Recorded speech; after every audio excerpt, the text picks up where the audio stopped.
Ayun, magandang gabi po mga boss. Gusto ko lang i-shout out yung isang boss natin dyan. Yung isang idol natin, isa rin na vlogger. Ayan. Siya po ay walang iba kundi si Boss Marlon Ugato. Isa po siyang vlogger at ang kanyang YouTube channel ay Macau CPF Vlog. Siya po ay isang taga Bohol. Ayan.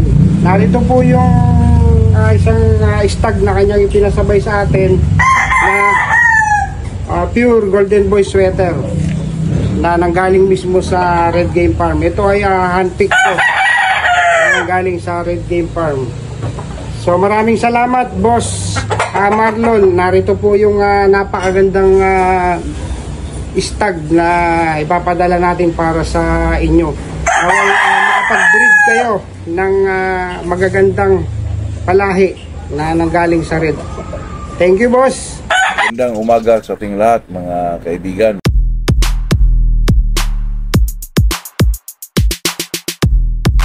Dito na naman tayo sa ating channel na ating kinagliliwan, mga kaibigan.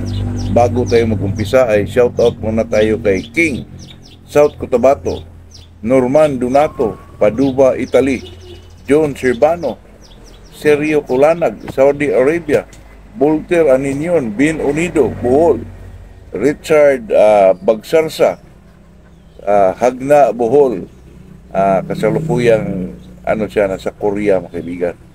Arlinda Suyak, nasa Hong Kong ba yun?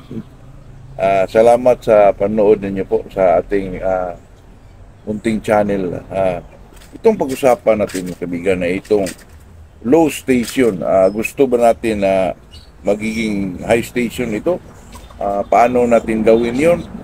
Sa akin, mga kaibigan, dati pa po, di ko lang alam kung maniwala kayo dito, mga kaibigan, na pag ang manok nyo, mag-edad siya ng 2 months old, kunin mo ang pangalawang balahibo sa buntot po para tumangkad yung manok mo, mga kaibigan. Totoo yan. Pero kung kayo na may medyo alanganin sa na yan, i-try nyo, kaibigan, para kasi dati, mga kaibigan, na-content ko na ito dati, na itong hanggang ngayon, mga kaibigan, pag nakita po medyo ang bugkat nga alanganin, pati ang babae po, ay talaga yung mga sisikunan ko sa pangalawang buntot po, pangalawang balahibo sa buntot, mga kaibigan, bunutin mo yan. Makita mo, kaibigan, pagdating ng video, eksakto na sila sa edad. Makita mo na talagang hindi ho low station ang manok mo po. Totoo yan, kahit gamitin mo pa ang inahin ay low station, ang ama low station, tapos ang mga offspring nila, mga kaibigan, bunutin mo yung pangalawang balahibo sa buntot po. Yung pangalawa, bunutin mo yun, mga kaibigan.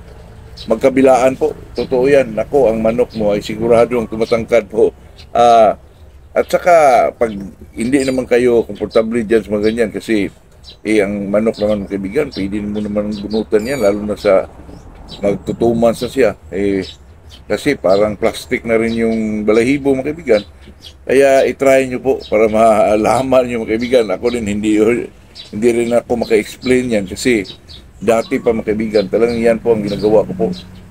Talagang wala ho akong nakitang medyo low station po. Totoo yan.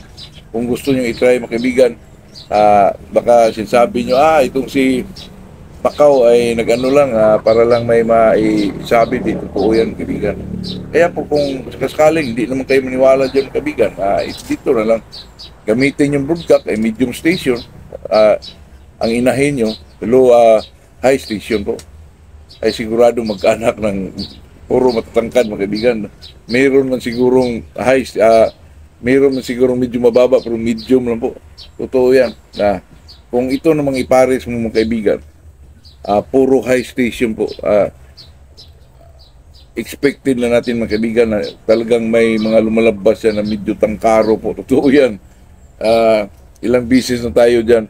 Mas maganda kasi sa manok, mga kaibigan, na medyo din sila, medyo matibay din. Kasi pag medyo masyadong mataas yung isang manok po, medyo alanganin tayo pag inilaban natin sa mga stag po. Totoo yan. Pero kung gusto nyo na lumalabas ay mga regular lang or matatangkad, gamitin yung broodcock mga kaibigan ay medium po. At saka yung babae ang high station.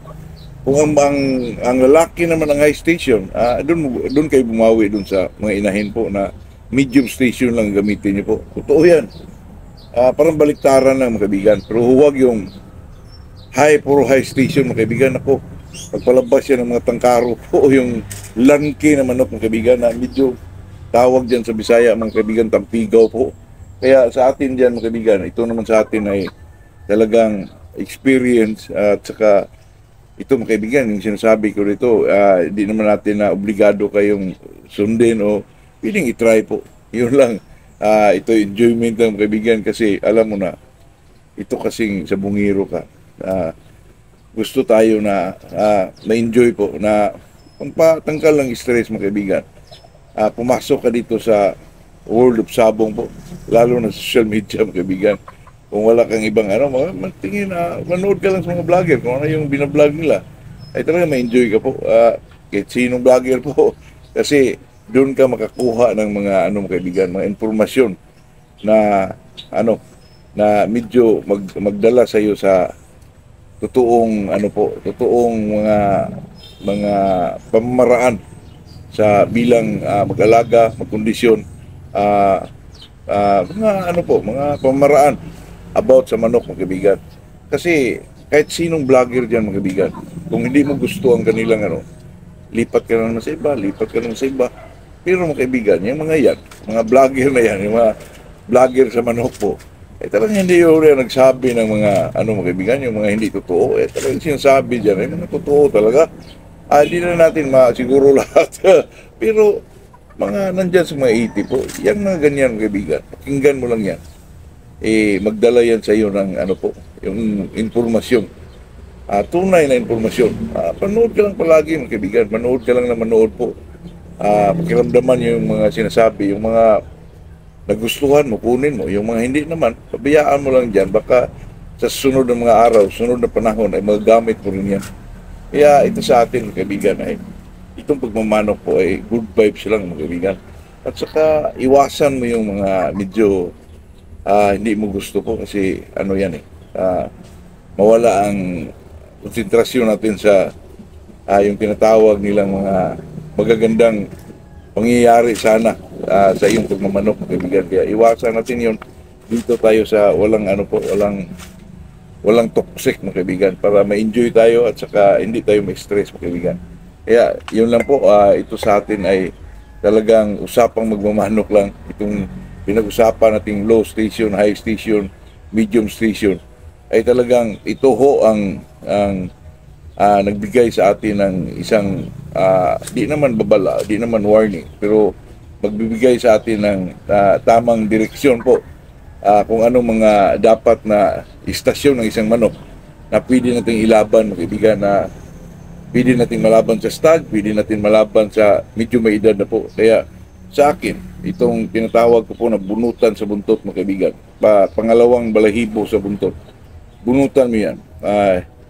80% po ako dyan mga kaibigan na talagang nangyayari yan sa akin dati. Hanggang ngayon mga kaibigan, may makitaan ako medyo alanganin ako, ay tayo naman ay mga backyard lang. Siyempre, mga simpleng idea, mga munting idea na narinig din natin o na pag-alaman din natin sa ating mga kaibigan ay talagang pakialaman natin po. Totoo yan kaibigan. At saka itong manok na mga kaibigan, mag-breed tayo. Ito lang po ang siguraduhin nyo lang na yung broodcock mo ay medium station. Ang mga babae high station. Kung ang babae man ay medium, doon ka magbigay ng high station sa mga lalaki po. Yun lang ay ito ay talagang usapang magmamanok lang, talagang enjoyment lang sa buhay po. Good morning sa ating lahat po.